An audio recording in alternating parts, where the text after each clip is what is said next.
बिस्मिल्लाहिर्रहमानिर्रहीम। स्टूडेंट्स, अब हम डेप्रिसिएशन का क्वेश्चन नंबर 10 करेंगे। तो चलें क्वेश्चन को रीड करते हैं।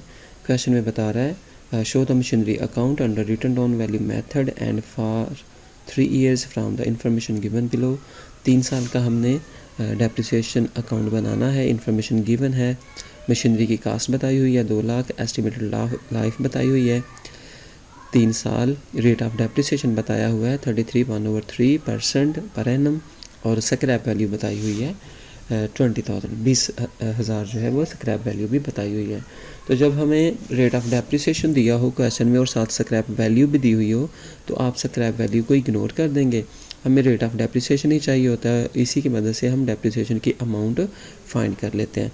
तो पहले हम इसको, ये जो हमें रेट ऑफ डेप्रिसिएशन दिया हुआ है 33/3, इसको परसेंटेज में कन्वर्ट करेंगे, सिंपल फॉर्म में कन्वर्ट कर लेंगे। इसके लिए हम 33 को मल्टीप्लाई करेंगे 3 के साथ, 1 प्लस करके दोबारा से 3 पर डिवाइड कर देंगे। तो हमारे पास जो डेप्रिसिएशन का रेट आ जाएगा वो 33.3333 आ जाएगा। तो इस तरह हम कर लेंगे तो हमारे लिए कैलकुलेशन करना आसान हो जाएगी।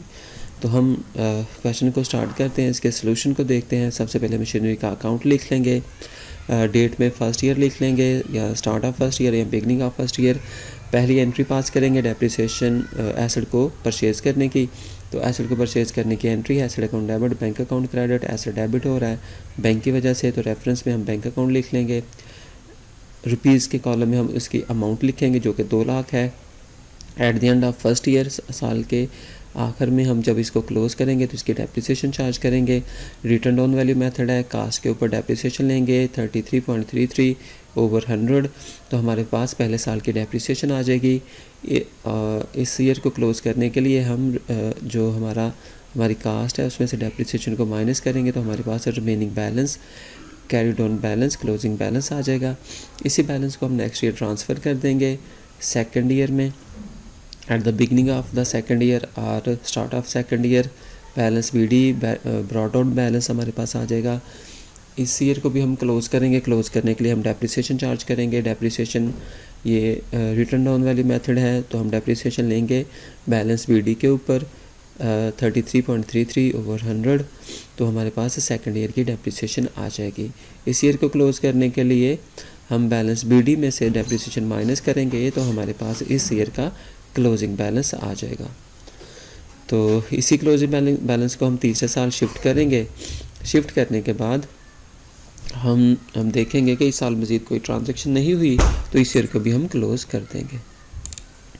क्लोज़ करने के लिए हम इस साल की डेप्रिसिएशन चार्ज करेंगे। रिटर्न डाउन वैल्यू मेथड है, जो रिमेनिंग आपकी वैल्यू है, एसेट की वैल्यू है, वो हम लिखेंगे और उस पर 33.333/100 डेप्रिसिएशन चार्ज कर लेंगे।